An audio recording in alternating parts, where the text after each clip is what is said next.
और अगर मैं अपनी बाइक की बात करूँ ना, मैंने वैसे अच्छे से PDI नहीं करी थी, मैं तो बस ऐसे ही ले आया था इसे खरीद के। लेकिन जब मैंने घर आके देखा ना, तो देखो यहाँ पे मेरे को एक स्क्रैच सा मिला। ये देख रहे हो, वाइट वाइट सा।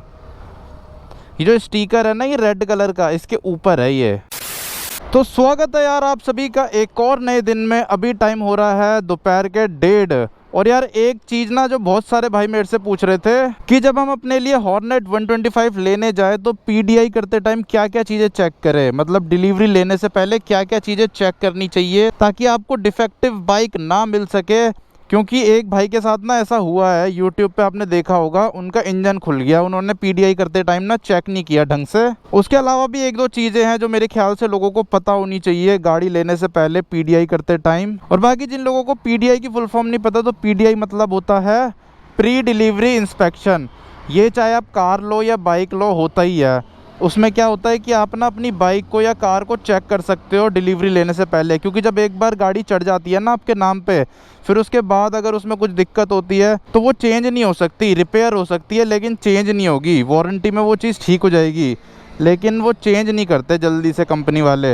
लेकिन अगर आप डिलीवरी लेने से पहले ही चेक कर लोगे चीज़ें कि क्या क्या चीज़ इसमें ख़राब है, स्क्रैच तो नहीं है, डेंट तो नहीं है, तो वो आपको चेंज करके दे देंगे। उस टाइम आपके पास ऑप्शन होता है कि आप दूसरा प्रोडक्ट ले लो, लेकिन उसके बाद वो ऑप्शन आपसे चला जाता है, फिर आप उसे बस रिपेयर करा सकते हो। तो सबसे पहली चीज़ जो आपको बाइक में चेक करनी है, आपको क्या करना है, ये देखो, जैसे ये चाबी है, इसका मीटर देखो कितना बढ़िया लगता है जब ऑन होता है।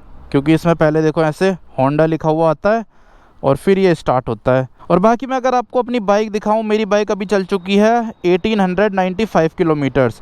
तो आपको क्या करना है, सबसे पहले बाइक को स्टार्ट कर लेना है ऐसे।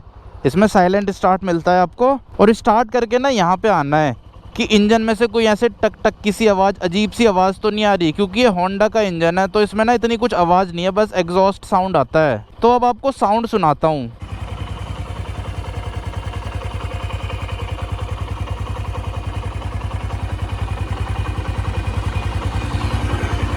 कुछ इस तरह का साउंड है, और एक बार एग्जॉस्ट साउंड सुन लो।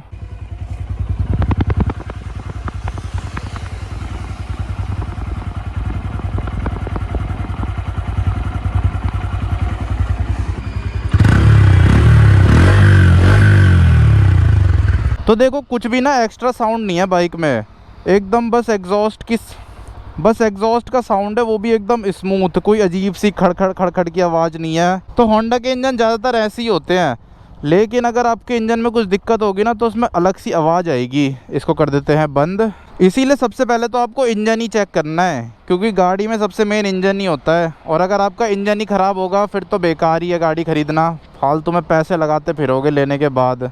वैसे तो वारंटी में ठीक हो जाएगा, 3-4 साल की वारंटी मिलती है, पर वही है यार, फिर इंजन खुलता है तो अच्छा सा नहीं लगता। इसीलिए सबसे पहले आपको इंजन चेक कर लेना है, और एकदम शांत जगह पे चेक करना। ऐसे नहीं जैसे मैं रोड पे चेक कर रहा हूँ, या फिर जिस शोरूम में आप जा रखे हो वहाँ भीड़ बहुत ज़्यादा है, आप ऐसे ही चेक करने में लगे हुए हो। एकदम शांति में चेक करना है, तभी आपको साउंड पता चल पाएगा कुछ अलग सा। और अगर मैं अपनी बाइक की बात करूँ ना, मैंने वैसे अच्छे से PDI नहीं करी थी।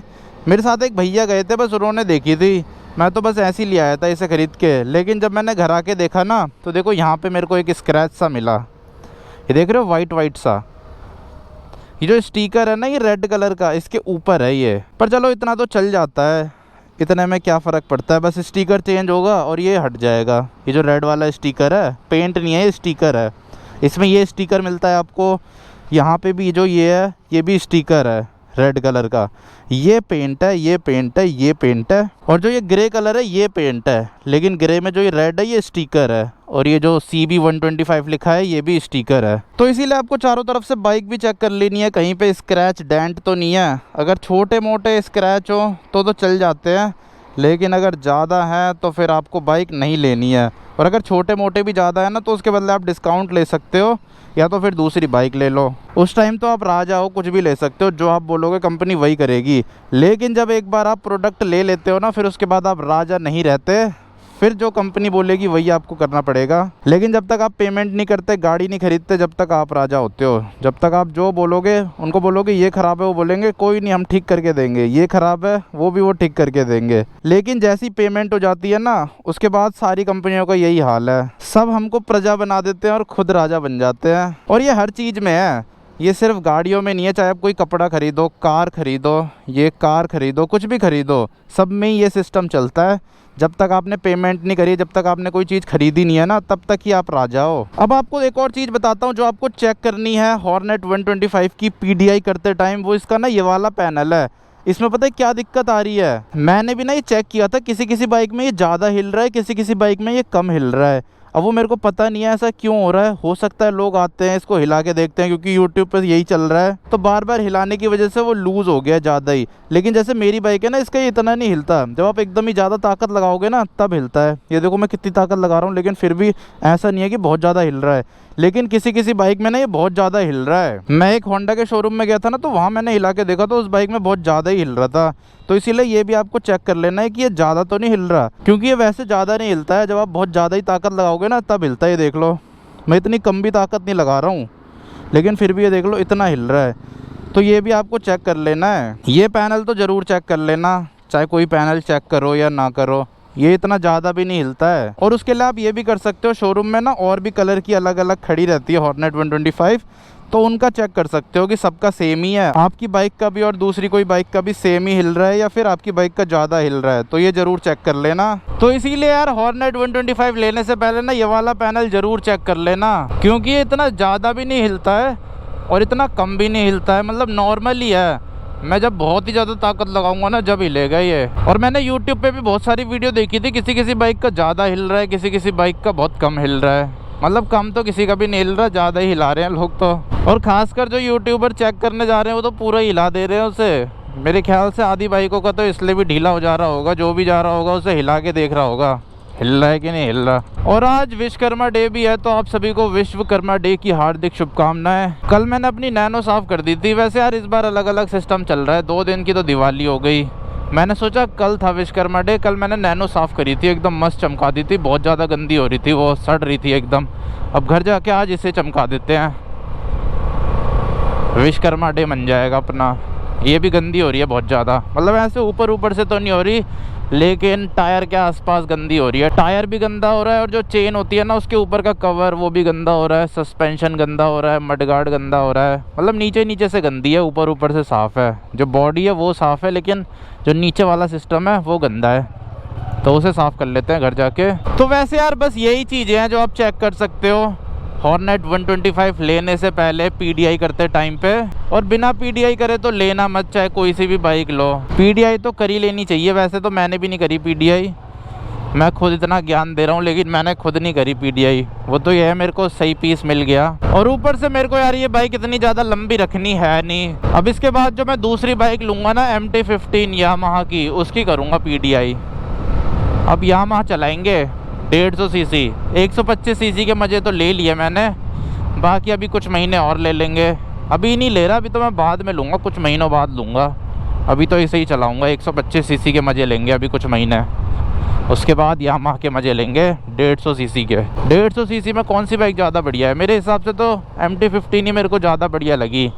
एक तो यामाहा की है, इंजन रिलायबल है, सर्विस कॉस्ट भी सस्ती है, माइलेज भी ठीक है, पावर भी ठीक है, और सबसे मेन चीज़ लुक्स भी ठीक है। इसीलिए ओवरऑल वो बाइक मेरे को ज़्यादा सही लग रही है 150 सीसी में। और एक और चीज़, उसकी रीसेल वैल्यू भी अच्छी है, और अब तो सस्ती भी हो गई GST के बाद, तो इसीलिए अब लेना ठीक है। पहले तो ज़्यादा ओवर प्राइस थी, 2 लाख के पार पहुंच गई थी, अब तो 2 लाख के अंदर अंदर आ गई है। टॉप मॉडल भी उसका 195 के आसपास का है। बाकी यार बाइक चलाने में बहुत मस्त है ये देख लो, नीली कलर की Alto.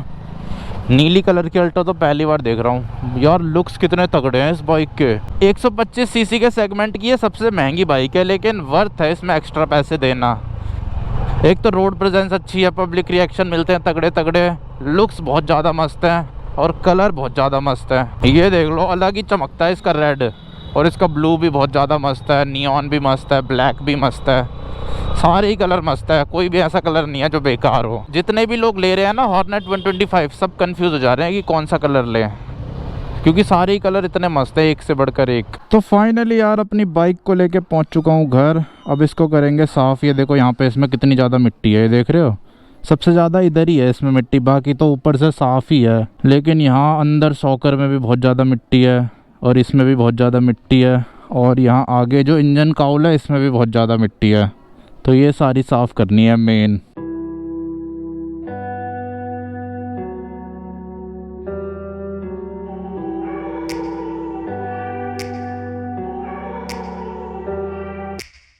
Take me back to a place where I felt at home. Take me back to a day when we weren't alone. Take me back to an age when the world felt small.